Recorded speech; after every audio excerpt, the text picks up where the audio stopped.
पुणे जिल्ह्यातील एक इतिहास संपन्न, धार्मिक, सामाजिक महत्त्व असणारा तालुका पुरंदर.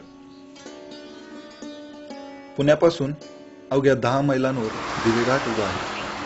अतिशय सुंदर निसर्गरम्य असा हा घाट चढून गेले की करे पठारची सीमा लागते आणि येथूनच सुरू होतो पुरंदर तालुका.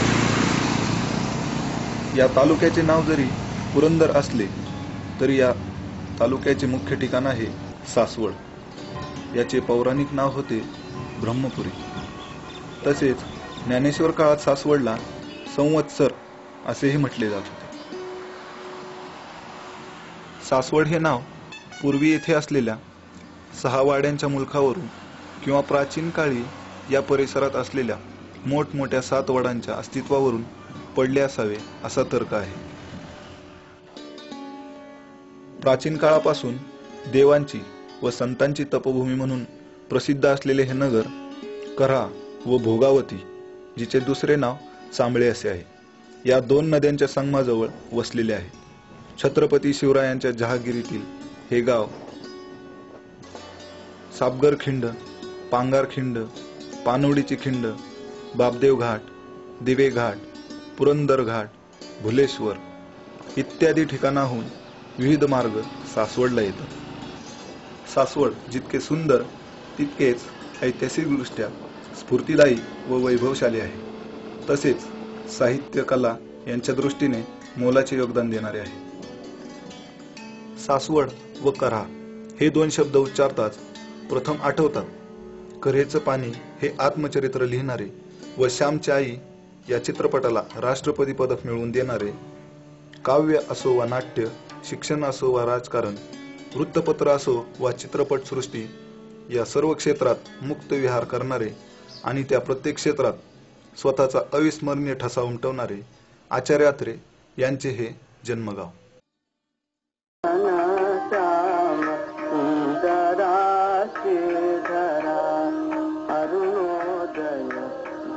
या प्रसिद्ध, प्रसन्न, सात्विक, श्रद्धामय अमर उफाळीने मराठी वाङ्मयात अजरामर झालेला होनाजी व त्याचा साथीदार बाळा हे अनेक वर्ष सासवड येथेच वास्तव्यास होते.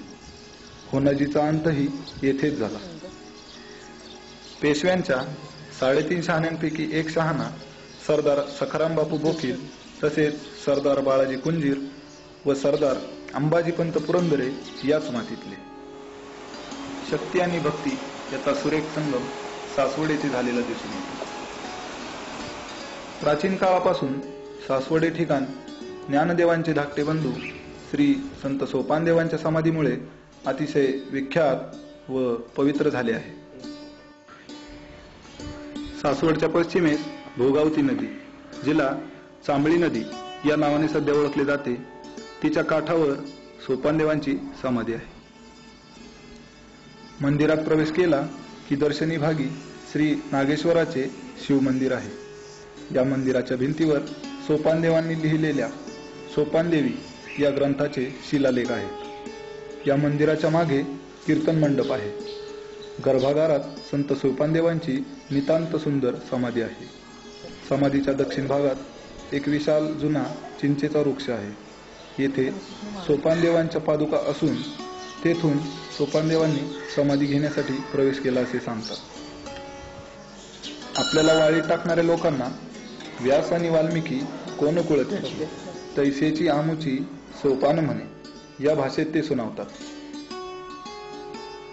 सरदार पानसे यांनी मेळकोट येथील युद्धात विजय मिळवून भरपूर लूट मिळवली.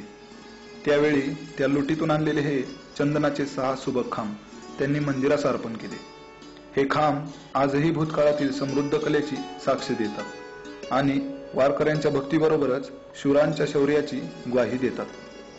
सासवडमधील आणखी एक देखणं मंदिर संगमेश्वर. एका बाजूने कऱ्हा नदी व दुसऱ्या बाजूने चांबळी नदी यांच्या सुंदर संगमावर हे प्रेक्षणीय शिवालय उभे आहे. 2 नद्यांच्या संगमावर उभे असल्याने त्यास संगमेश्वर या नावाने ओळखले जाते. संगमेश्वराचे मंदिर म्हणजे पेशवेकालीन शिल्पाचा आणि स्थापत्यकलेचा आदर्श नमुना होय. विशाल दगडी घाटाच्या पायऱ्या चढून गेले की दगडी स्तंभावर कोरलेला प्रवेश मंडप दिसतो.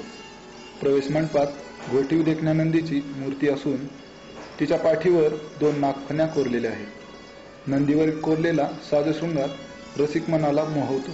प्रवेशद्वाराच्या स्तंभावर सुंदर नक्षीकाम, कमल पुष्पे, कलाकुसरीची वेलबुट्टी कोरलेली आहे. मंदिराच्या मागील बाजूला सुबक रेखीव नक्षीकाम, चक्रे व घाटदार कोरीवकाम मन आकर्षित करते. एकूणच मंदिराचे सौंदर्य सुरम्य स्वप्नाप्रमाणे मोहक भासते.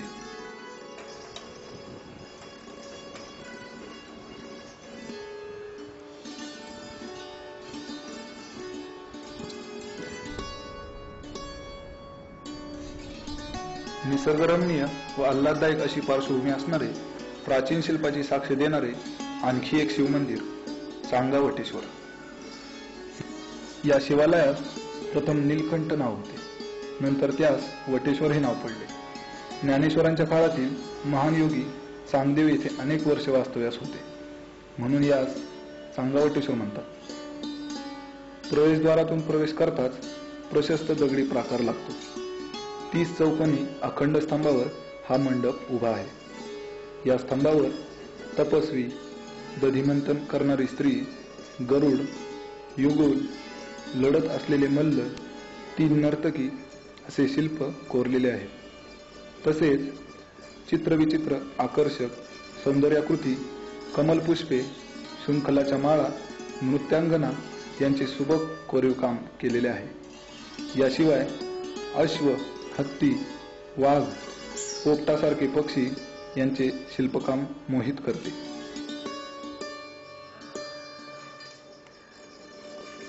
सभामंडपात विशाल देखणी नंदीची मूर्ती आहे.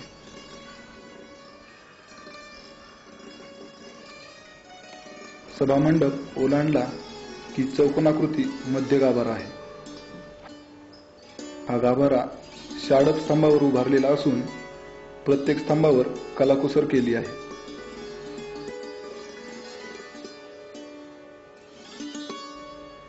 शिवालयाचे गर्भागार नितांत शांत आहे. मंदिराच्या शिखरावरील मूर्तिकामही अतिशय सुंदर आहे.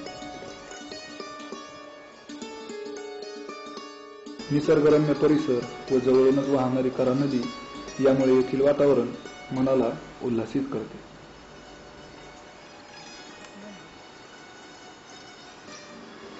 पहिले पेशवे बाळाजी विश्वनाथ यांची समाधी आहे.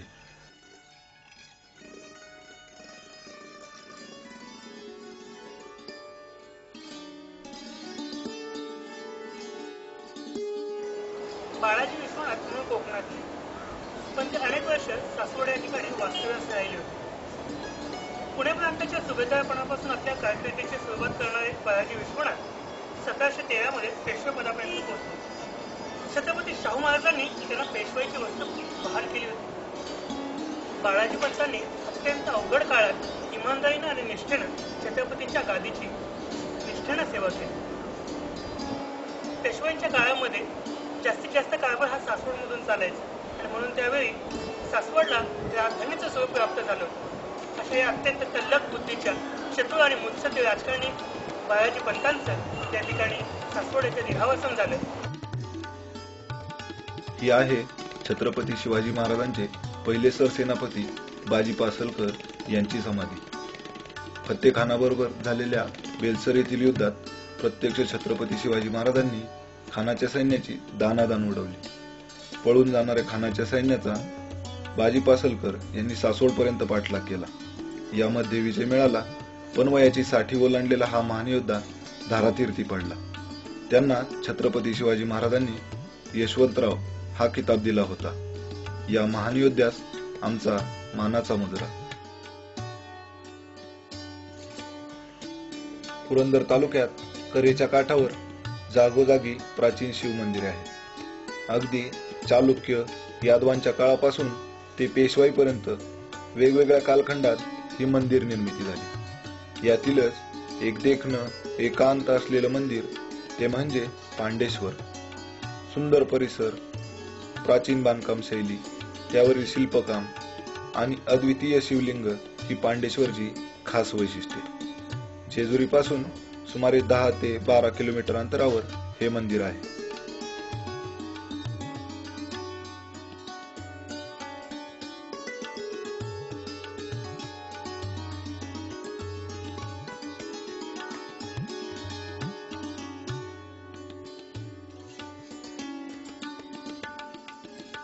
दगडी मुखमंडप, त्यामागे विटांच्या बांधकामातील प्राचीन सभामंडप व गर्भगृह अशी या मंदिराची रचना आहे. यातील सुरुवातीचा दगडी मुखमंडप एखाद्या कोरीव लेणीप्रमाणे आहे. त्याच्या दर्शनी भागावर विविध भौमितिक आकारात नक्षीकाम केले आहे. मध्ये मध्ये कोरीव दगडी जाळे आहेत. प्रवेशद्वाराच्या दोन्ही बाजूस 1.5 मीटर उंचीच्या जय विजय या द्वारपालांच्या रेखीव मूर्त्या आहेत.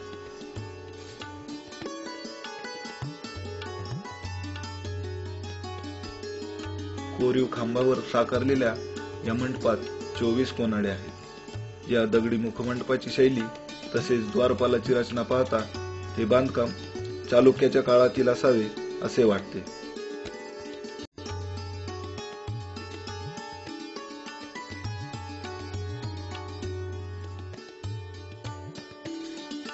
या मंदिराचा इतर भाग आयताकृती मंडप, गजपृष्ठाकृती रचना व वापरलेल्या मोठ्या विटा यावरून हे बांधकाम सातवाहन काळातील असावे. पुढे या वास्तूला चालुक्य काळात दगडी मुखमंडप जोडून सजवला असावा. याचा जीर्णोद्धार शके 1118 मध्ये झाला असावा. पांडेश्वराचं शिवलिंगही अद्वितीय असं आहे. शिवलिंगाच्या आकाराच्या एका मोठ्या दगडी ओट्यावर या शिवलिंगाची स्थापना केली आहे. पेशवाईत या मंदिराभोवती तटवजा इमारत बांधली आहे. त्यावर रामायण, महाभारतातील प्रसंग व विविध प्राणी रेखाटलेले दिसतात.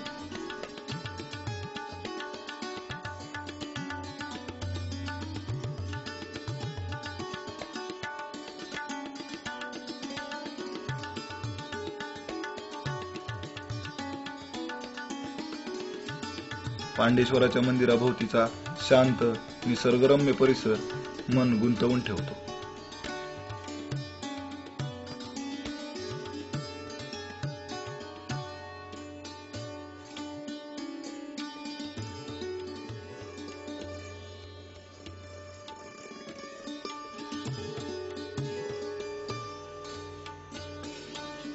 ही महर्षी वाल्मिकी यांची समाधी. अगणित माणसांना लुबाडून त्यांचे मुडदे पाडणारा वाल्या कोळी, आपल्या उत्पन्नात वाटेकरी होणारे सगळे सोयरे आपल्या पापात मात्र वाटेकरी होण्यास तयार नसतात. हे नारद मुनींच्या सानिध्यात समजल्यानंतर पुढे महर्षी वाल्मिकी बनला. इतकेच नव्हे तर ज्ञानाची मक्तेदारी उच्चवर्णीयांच्या हातात असताना रामायणासारखे अजरामर महाकाव्य लिहिणारा तो पहिला दलित साहित्यकार होता असे म्हणावे लागेल.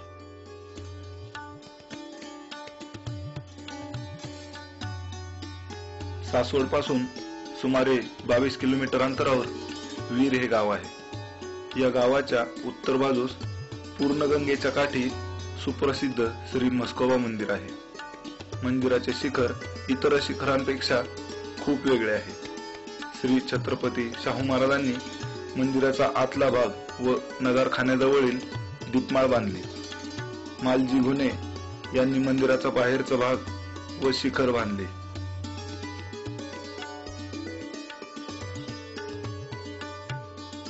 मंदिराचे प्रवेशद्वार चांदीच्या पत्र्यावरील सुबक नक्षी कामामुळे सुंदर दिसते.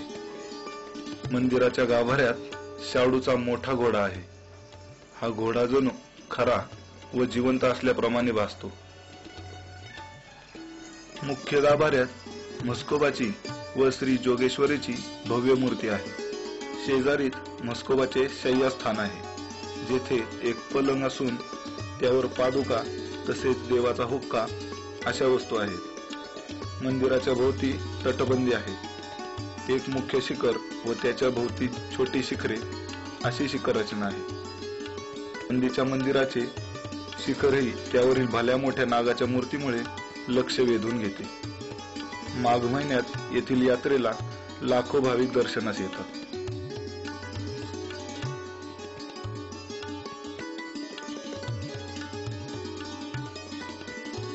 उंच डोंगरावर असणारे कानिपनाथ मंदिर प्रसिद्ध आहे. नवनाथांपैकी एक असणारे कानिपनाथ यांचे हे तपश्चर्या करण्याचे ठिकाण होते असे सांगितले जाते.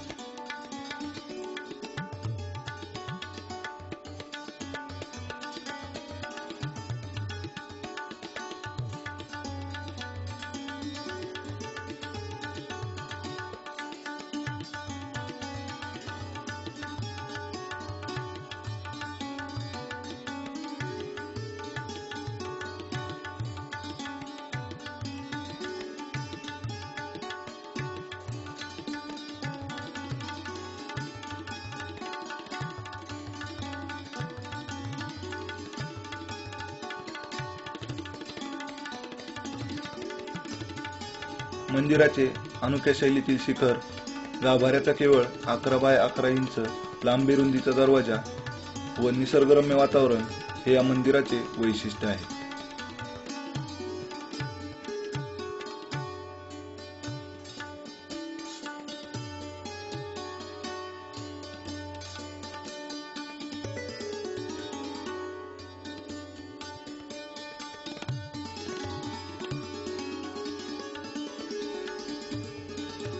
पुरंदरमधील उत्कृष्ट वास्तुशिल्पाचा नमुना म्हणजे नारायणपूर येथील श्री नारायणेश्वराचे मंदिर होय. मूळ मंदिर हे शिवपूर्व काळातील आहे. हेमाडपंथी रचना असणाऱ्या या मंदिराच्या शिखरावरील नक्षीकाम खूपच आकर्षक आहे. 5 फणी असणारा प्रचंड मोठा नाग पाहता क्षणी लक्ष वेधून घेतो. मंदिराची रचना व त्यावरील नक्षीकाम पाहता हे चालुक्य काळातील बांधकाम असावे असे वाटते.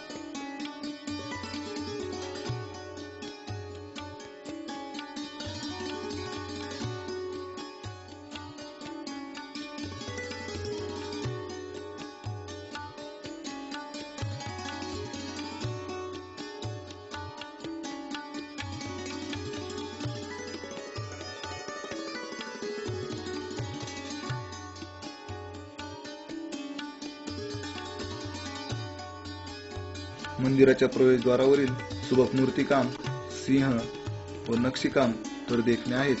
याशिवाय मंदिराच्या बाहेरील भिंतीवरील नाजूक देखणी शिल्पकला, शिखर रचना यामुळे हे मंदिर अतिशय मनमोहक प्राचीन कलेची साक्ष देते.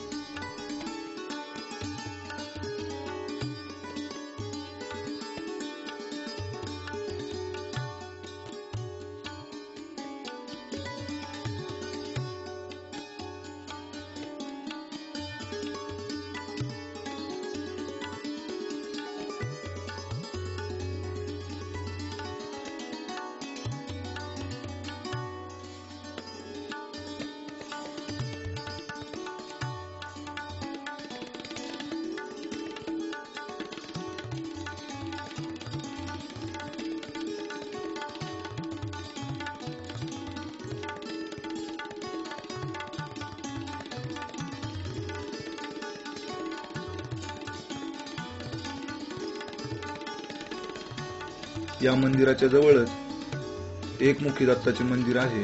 हे देखील खूपच प्रसिद्ध आहे.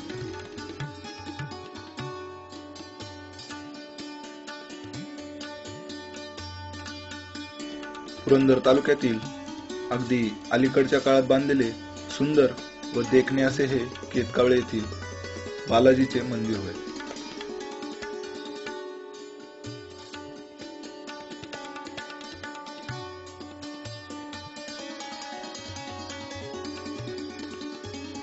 दक्षिणेतील तिरुपतीची ही हुबेहूब प्रतिकृती असणारे मंदिर आहे. स्वच्छ, सुंदर, विशाल परिसर, सुबक बांधकाम हे या मंदिराचे खास वैशिष्ट्य म्हणावे लागेल. दक्षिणात्य मंदिराची आकर्षक शिखर रचना पाहता क्षणी मोहित करते.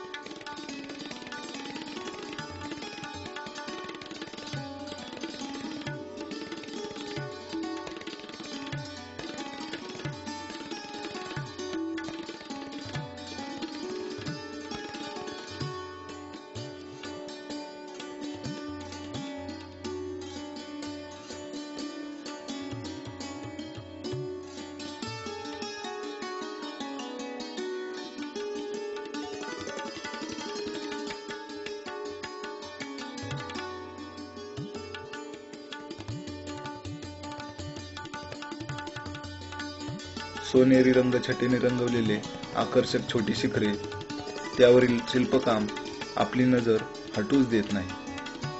नेहमीच्या वर्दळीच्या ठिकाणापासून दूर निसर्गरम्य परिसराच्या सानिध्यात असणारे हे मंदिर भाविकांना तसेच निसर्गप्रेमींना आकर्षित करून येईल.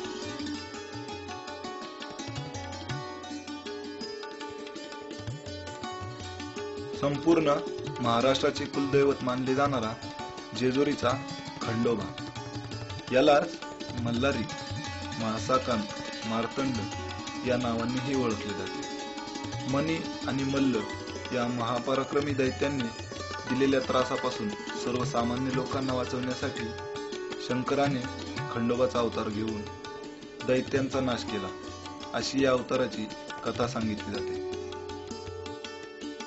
जेजुरीकडे जाताना अगदी लांबूनही जेजुरी जवळ आल्याची जाणीव होते.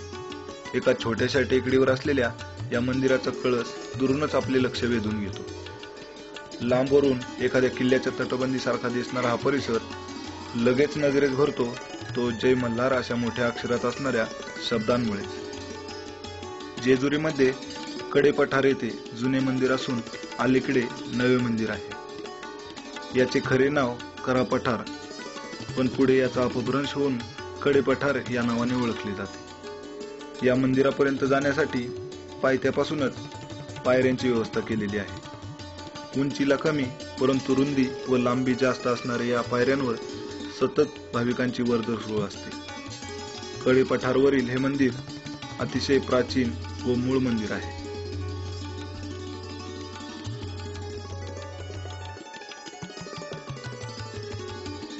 मंदिरासमोर दगडी मेघडंबरीत नंदीची मूर्ती असून येथील कासव आगळ्या वेगळ्या रूपात दिसते. प्रवेशद्वाराजवळील जय विजय यांच्या मूर्तीतील वेगळेपणा पाहता क्षणीच नजरेस भरतो.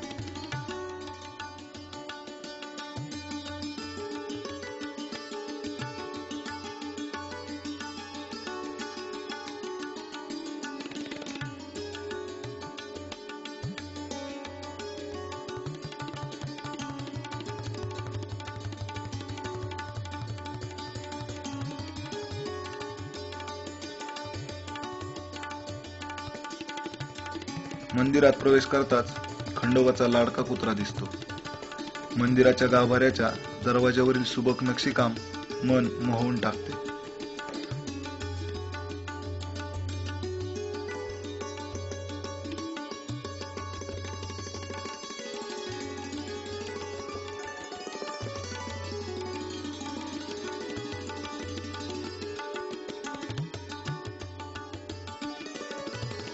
गाभाऱ्यात खंडोबा आणि म्हाळसा यांची स्वयंभूलिंगे आहेत. तसेच खंडोबाची नितांत सुंदर लक्षवेधक मूर्ती असून त्यांच्या हातात त्रिशूळ, खडक व डमरू आहे.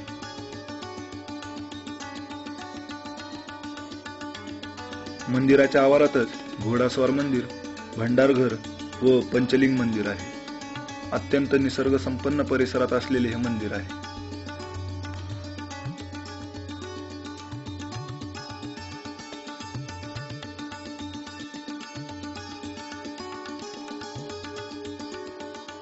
परंतु भक्तांची अडचण दूर होण्यासाठी खंडोबा या नव्या मंदिरात राहायला आले असे मानले जाते.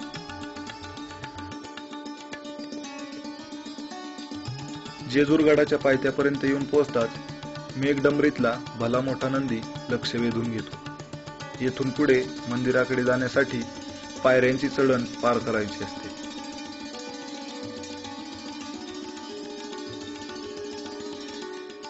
थोडेसे अंतर चढून वर आलो की घोड्यांची पागा दिसते.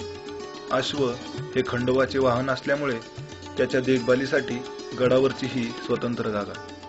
गडाच्या वाटेवरच पुरंदरचा सुपुत्र आद्य क्रांतिकारक उमाजी नाईक यांचा हा चित्ताकर्षक पुतळा नजरेस येतो.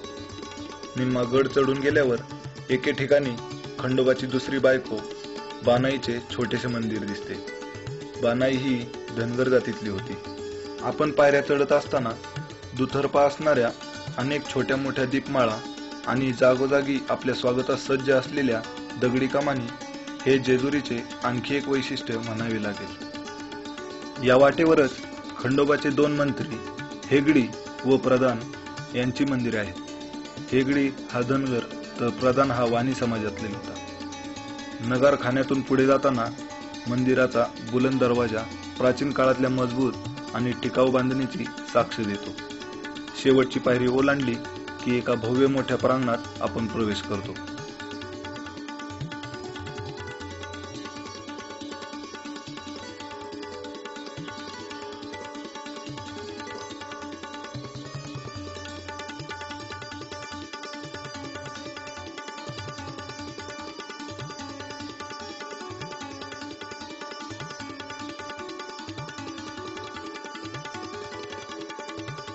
पुरातनकालीन मंदिरांचे वैशिष्ट्य म्हणावे असे प्रशस्त आवार या मंदिरास लाभले आहे। मंदिराच्या चौबाजूंनी ओवऱ्यांची तटबंदी असल्यामुळे एकूणच परिसर आकर्षित करणार आहे।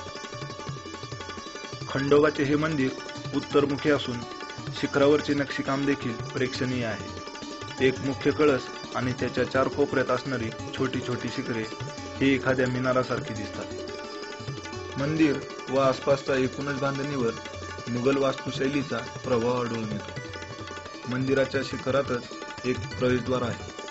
त्याच्या आतमध्ये स्वयंभूलिंग असून हे प्रवेशद्वार केवळ महाशिवरात्रीसच खुले करण्यात येते। मंदिराच्या आवारातही अनेक दीपमाळा दिसून येतात। मंदिराच्या सभामंडपात खंडोबाचे वाहन असणाऱ्या अश्वाची भव्य दगडी मूर्ती आहे। गाभाऱ्यात खंडोबा आणि म्हाळसा यांच्या उभ्या मूर्तींचे 3 जोड आहेत। त्यांच्या मागे देखील खंडोबाची एक अत्यंत लक्षवेधक मूर्ती असून त्याच्या हातात त्रिशूळ, डमरू व खड्ग आहे।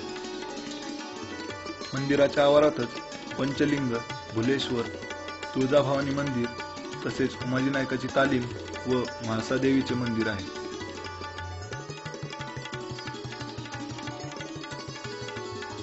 मंदिराच्या प्रवेशद्वाराजवळ या गडाचा किल्लेदार श्री यशवंतरावाचे मंदिर आहे। प्रवेशद्वाराच्या समोरच एके ठिकाणी 2.5 पायऱ्या आहेत। याच ठिकाणी इसवी सन 1662 मध्ये छत्रपती शिवाजी महाराज व शहाजीराजे यांची भेट झाली होती असे सांगतात। मंदिरात गेल्यावर 1.5 मीटर उंचीचा आणि 10 सेमी रुंदीचे पाते असणारा खंडा अगदी आवर्जून पाहायला हवा। खंडा म्हणजे तलवार। ही तलवार सरदार पानसेंनी देवस्थानास अर्पण केली। 42 किलो वजनाची ही तलवार त्यांनी प्रत्यक्ष युद्धात वापरल्याचे सांगितले जाते। दसऱ्याच्या दिवशी ती तलवार एका हाताने जास्तीत जास्त वेळ धरण्याची स्पर्धा भरवली जाते।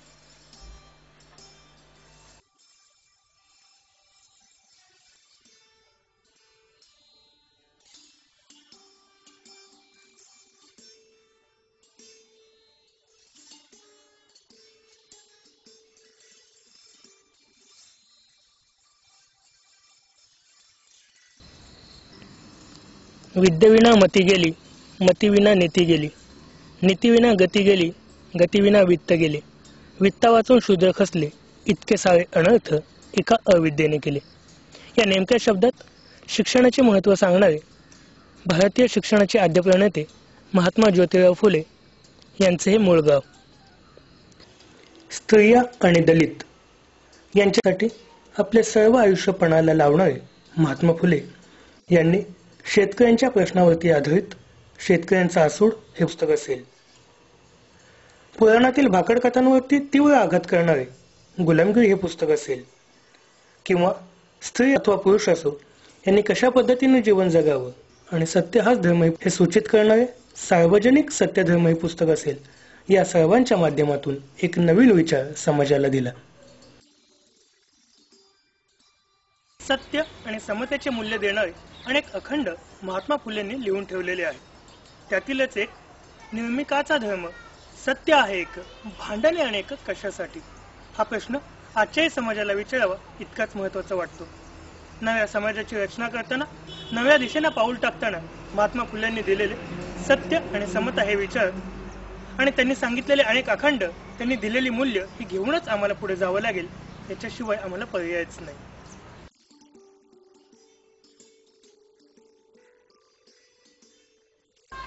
लोकमान्यांच्या निधनानंतर गांधी युगास प्रारंभ झाला। 1930-31च्या सत्याग्रहानंतर गांधीजी साबरमतीच्या आश्रमातून बाहेर पडले, अगदी निश्चय करून बाहेर पडले। जोपर्यंत या देशाला स्वातंत्र्य मिळणार नाही तोपर्यंत पुन्हा या आश्रमात पाय ठेवणार नाही अशी त्यांनी प्रतिज्ञाच घेतली। त्यानंतर संपूर्ण देशभर कार्यकर्त्यांचं जाळं निर्माण करण्यासाठी माणसं पाठवण्यात आली। महाराष्ट्रातही असं एखादं केंद्र चालू करावं असा विचार आला आणि मग देशभक्त शंकरराव देव यांनी सासवड या ठिकाणी या आश्रमाची सुरुवात केली। प्रेमाताई कंटक यापूर्वी साबरमतीच्या आश्रमात असत। गांधीजींशी विचार विनिमय करून शंकरराव देव यांनी त्यांच्याकडे आश्रमाची जबाबदारी सोपवली। शंकरराव देव, आचार्य भागवत, आचार्य जावडेकर या तिघांनी आश्रमाला वैचारिक अधिष्ठान दिले. राष्ट्रीय वृत्तीची जोपासना होऊ लागली. रोज सफाई, अस्पृश्यता, सुतकताई, स्वावलंबी जीवन आणि विशेष करून बौद्धिके इत्यादी कार्यक्रम होऊ लागले. नव्या पिढीला एक बाळकडू मिळू लागलं. सासवडची एक पिढी या विचारांवर पोचली गेली. त्याचे प्रत्यंतर पुढील कालखंडामध्ये दिसून येते. 1942च्या चळवळीमध्ये सासवडमधील अनेक लोक तुरुंगामध्ये गेले. सबंध पुरंदर तालुक्यात जागृतीचे लोण पोचले होते. विद्यार्थीही त्यातून बाजूला राहिले नाहीत. सासवडमधून बुलेटिन निघे. दिवसभर सायक्लोस्टाईल मशीन आडामध्ये लपवून ठेवली जाई आणि रात्री बुलेटिन छापून गावात आणि इतरत्र निवडुंगामध्ये फेकली जात होती. एके दिवशी अचानक पोस्टासमोरील बंगाळ इमारतीवर तिरंगी झेंडा फडकला. देशभक्तीपर पदे, पोवाडे, घोषणा यांनी सगळे रान नुसते दुमदुमून गेले होते.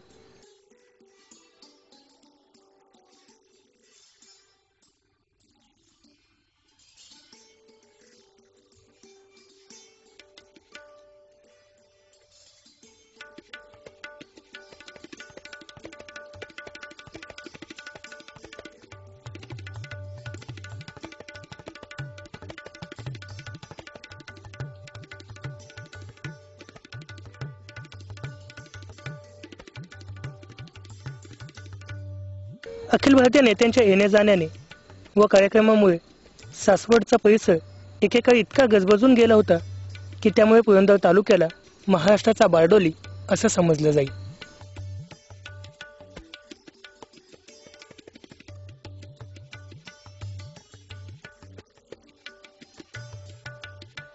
आद्य क्रांतिकारक उमाजी नाईक यांचे जन्मगाव भिवडी येथील हे स्मारक.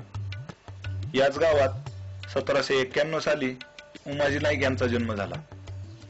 आपल्या साथीदारांसह पुरंदरच्या दऱ्याखोऱ्यात राहून इंग्रजांना नाकीनऊ आणणारा उमाजी नाईक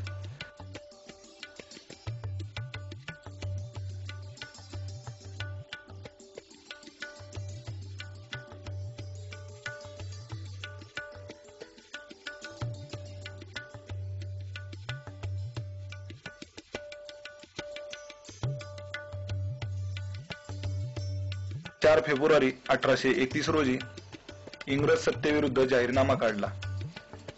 यातून त्यांनी लोकांना इंग्रजांविरुद्ध लढण्यास प्रोत्साहित केले.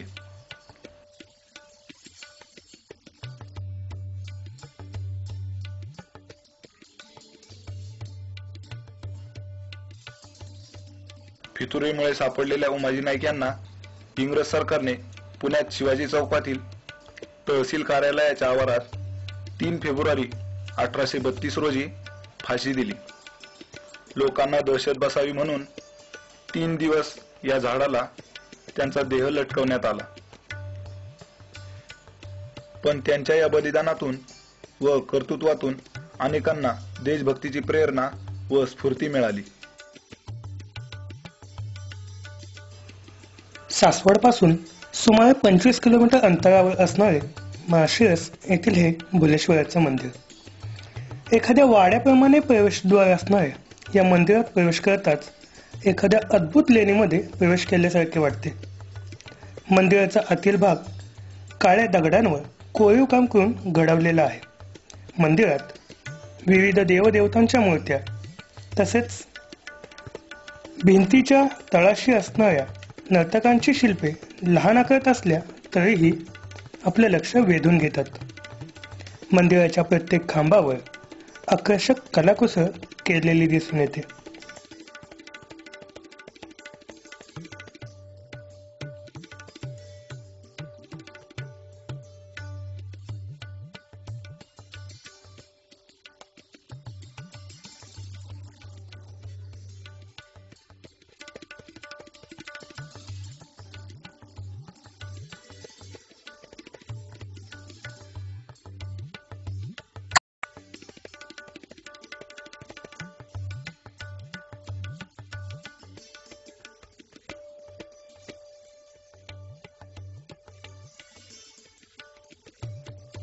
ध्यानस्थ असणाऱ्या तपस्वींची विविध भावमुद्रा तसेच घोटीव दगडांपासून साकारलेला भला मोठा नंदी आपलं मन मोहावून घेतो.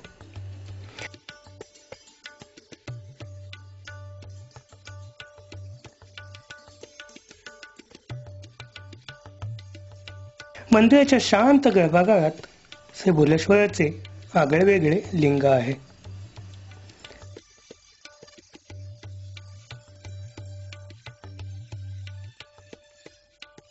सुबक कोरीवकाम केलेली छोटी मंदिरे तसेच विविध आकारातील अनेक आभूषणांनी नटलेली देवदेवतांची आखीव आणि रेखीव शिल्पे आहेत.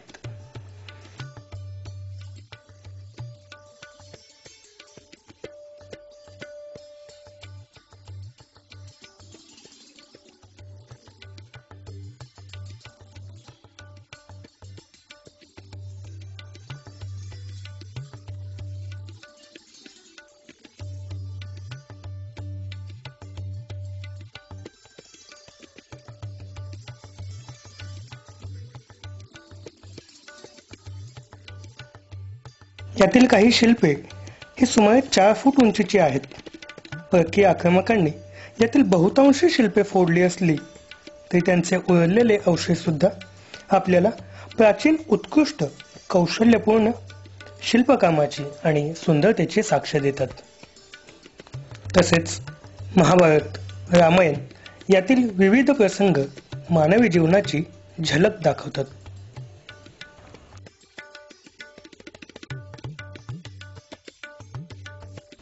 उंट, हत्ती, घोडे, वाद्य वाजवणारे वादक तसेच युद्धाचे प्रसंग या ठिकाणी अतिशय जिवंतपणे प्रकट केलेले दिसतात.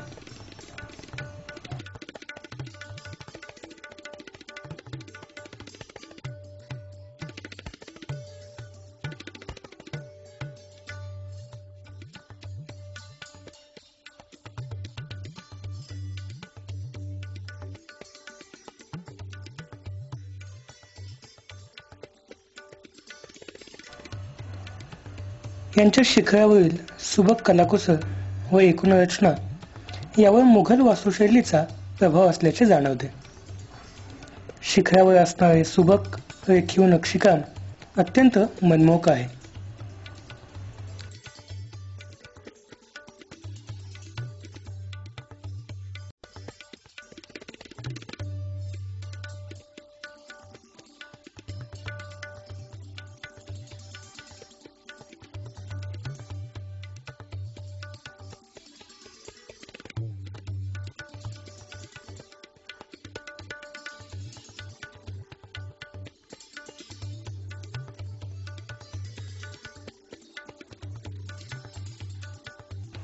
लेणी शैलीतील हे मंदिर व येथील शिल्पकाम पाहण्यासाठी आणि यातील सौंदर्य अनुभवण्यासाठी एकदा तरी या ठिकाणी भेट द्यायलाच हवी. मल्हारगड नावाचा किल्ला पुण्यात आहे याची बहुधा कुणाला कल्पना नसते. बहुतेकांचा जेजुरीगड म्हणजेच मल्हारगड असाही समज असतो. पण सासवडपासून जवळच सोनोई या गावामध्ये असणारा मल्हारगड हा महाराष्ट्रात बांधला गेलेला शेवटचा किल्ला आहे.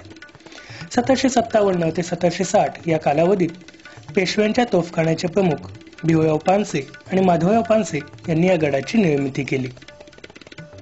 गावात पोहोचल्यावर गडीचे भव्य बुरुज आणि दरवाजा दिसतो. या दरवाजासमोरून डावीकडे जाणारा मार्ग थेट गडावर जातो. गडावर पोहोचताक्षणी मोठा बुरुज नजरेस भरतो. त्याच्या मागेच असणाऱ्या बुरुजात महाद्वार आहे. तेथून थेट आत गेल्यावर बालेकिल्ल्यात प्रवेश होतो.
बालेकिल्ल्यात खंडरायाचे आणि महादेवाचे चांगल्या स्थितीत असणारे मंदिर आहे.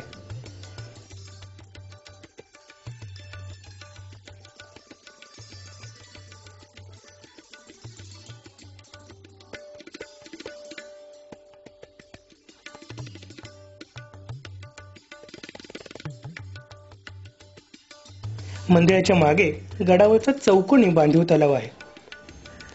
बालेकिल्ल्याची एक सलग तटबंदी आपल्या नजरेस भरते आणि स्वतःचं अस्तित्व दाखवून देते.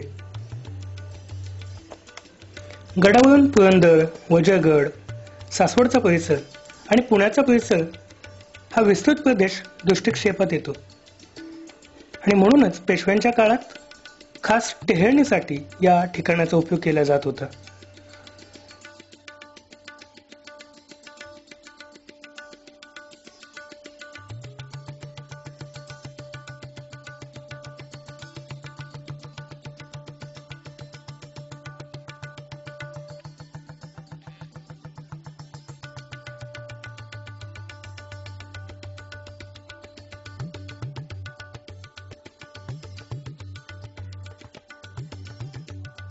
या गडाच्या बाबतीत जाणवणारी आणखीन एक महत्वाची गोष्ट म्हणजे या परिसरात कुठेही मानवाचे अस्तित्व दाखवणाऱ्या वाईट गोष्टी अर्थात प्लॅस्टिकच्या पिशव्या, गुटख्यांच्या पुड्या, बिस्किटांच्या पुड्यांचे कागद अशा कुठल्याही गोष्टी आढळत नाहीत. आणि म्हणून एका अर्थानं मल्हारगडाला प्रदूषण विरहित किल्ला असं म्हणावं लागेल. छोटा असला तर देखील या किल्ल्याला भेट देणं ही नक्कीच एक आनंद यात्रा ठरू शकते.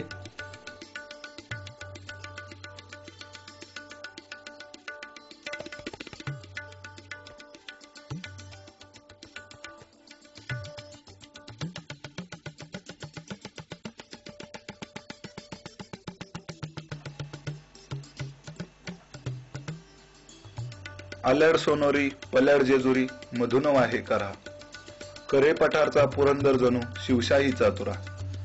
छत्रपती शिवरायांच्या उत्तुंग कर्तृत्वाचा साक्षीदार असणारा हाच तो पुरंदर किल्ला. पुराणात पुरंदरला इंद्रनीळ पर्वत असे नाव होते. पुरंदर म्हणजे स्वराज्यातील एक अत्यंत तोलदार, बुलंद, बाका किल्ला. पुरंदर किल्ला पहिला बहामनी राजा अल्लाउद्दीन हसन गंगू याने इसवी सन 1350 मध्ये बांधला. त्यानंतर हा किल्ला सुमारे 100 वर्षांपेक्षा जास्त काळ निजामशहाच्या ताब्यात होता. या काळात हा किल्ला कोणाही सरदाराला जहागिरीत न देता त्यांनी स्वतःच्या ताब्यात राखून ठेवला. पुढे मात्र बहादूर निजामशहाने शिवाजी महाराजांचे आजोबा मालोजी भोसलेंना जहागिरीत दिला. त्यानंतर शहाजींनी आदिलशहाची चाकरी पत्करल्यावर हा किल्ला आदिलशहाच्या ताब्यात गेला. शिवाजी महाराजांनी हा किल्ला निळकंठराव सरनाईक यांच्याकडून स्नेहापोटी मिळवला.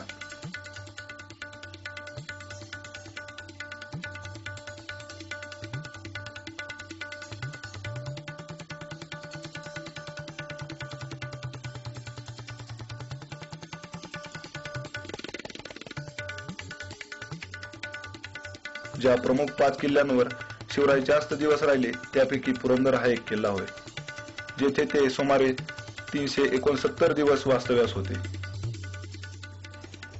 छत्रपती शिवरायांचा लाडका पुत्र असणाऱ्या छत्रपती संभाजी महाराजांचा जन्म याच किल्ल्यावर 14 मे 1657 रोजी झाला.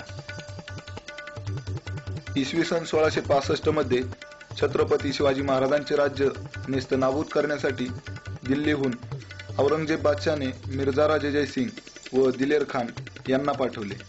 तेव्हा पुरंदरचे किल्लेदार होते मुरारबाजी देशपांडे.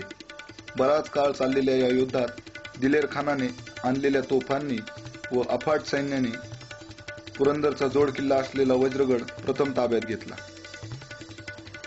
वज्रगड उंचावर असल्याने पुरंदरवर जोरदार हल्ला करणे त्यांना शक्य झाले. मुरारबाजींसह शेकडो मावळे या युद्धात धारतीर्थी पडले. त्यामुळे शिवरायांनी मुत्सद्देगिरी करून तह केला. वज्रगडाच्या या पठारावर इतिहासात प्रसिद्ध असणारा पुरंदरचा तह शिवाजी महाराज व राजे जयसिंग यांच्यामध्ये झाला. औरंगजेबाने पुरंदरचे नाव बदलून आजमगड तर वज्रगडाचे नाव बदलून वजीरगड असे ठेवले होते. पण 5 वर्षांनी 1670 मध्ये निळोपंत मुजुमदार यांनी हा किल्ला पुन्हा जिंकला. या किल्ल्यावर पराभव होण्याचे महत्वाचे कारण होते ते म्हणजे गडावर असणारा पाण्याचा तुतवडा. त्यामुळे आग्र्याहून सुटताच शिवरायांनी सर्वात प्रथम पुरंदर किल्ल्यावर हे पद्मावती तळे बांधले. पुढे शिवरायांचे नातू शाहू महाराजांनी पहिले पेशवे बाळाजी विश्वनाथ यांना हा किल्ला दिला. पेशवाईच्या कालखंडात इसवी सन 1727 दरम्यान पुरंदरवर नाणे पाडण्याची टांगसाळ होती. नारायणराव पेशव्यांच्या मृत्यूनंतर त्यांची गरोदर पत्नी गंगाबाईस बारबाईंनी पुरंदरगडावर ठेवले. येथेच त्यांनी 18 एप्रिल 1774 या दिवशी मुलाला जन्म दिला, ज्याचे सवाई माधवराव असे बारसे करून त्याच्या नावाने नाना फडणवीस व सखाराम बापू बोकील यांनी राज्यकारभार सुरू केला. त्यामुळे काही काळ गडावरच पेशव्यांची राजधानी होती. मात्र इसवी सन 1818 मध्ये दुसरा बाजीराव व इंग्रज सेनापती एल्ड्रीज यांच्यात युद्ध होऊन हा किल्ला इंग्रजांनी जिंकला. येथील निसर्गरमणीय वातावरणामुळे इंग्रजांच्या काळात खास सुट्टी घालवण्यासाठी इंग्रज अधिकारी येथे येऊन राहत होते. त्यांच्या अनेक वास्तू येथे आजही पाहावयास मिळतात. तसेच दुसऱ्या महायुद्धात अनेक जर्मन युद्धकैद्यांना येथे बंदी म्हणून ठेवण्यात आले होते. मध्यंतरी काही काळ या ठिकाणी सैन्याचे प्रशिक्षण छावणी होती. अशा रीतीने गडाचा इतिहास अत्यंत स्फूर्तिदायी व प्रेरणा देणारा आहे. आजही या स्थळी गेला असता तेथे वाहणाऱ्या वाऱ्यातून, गडावरच्या पथरांमधून, पाना फुलांमधून आपणास वीरगाथेचे सूर ऐकू येतील. पण हे पाहणारे डोळे, ऐकणारे कान व ते समजावून घेणारे संवेदनशील मन असण्याची गरज आहे.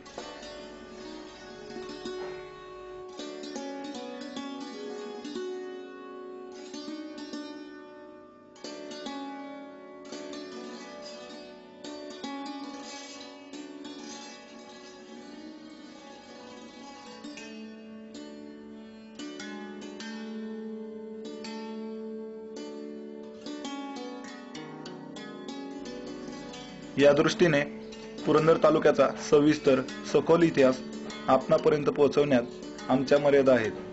याची जाणीव ठेवून पुरंदर तालुक्यातील काही निवडक ठिकाणांचा, त्या संदर्भातील इतिहासाचा ठेवा आपणासमोर उलगडण्याचा हा छोटासा प्रयत्न. यातून आपल्या मनात ही ठिकाणे पाहण्याची, तेथील निसर्ग सौंदर्य, पावित्र्य अनुभवण्याची भावना निर्माण होऊन आपण त्यांची प्रत्यक्ष अनुभूती घ्यावी, ही छोटीशी अपेक्षा.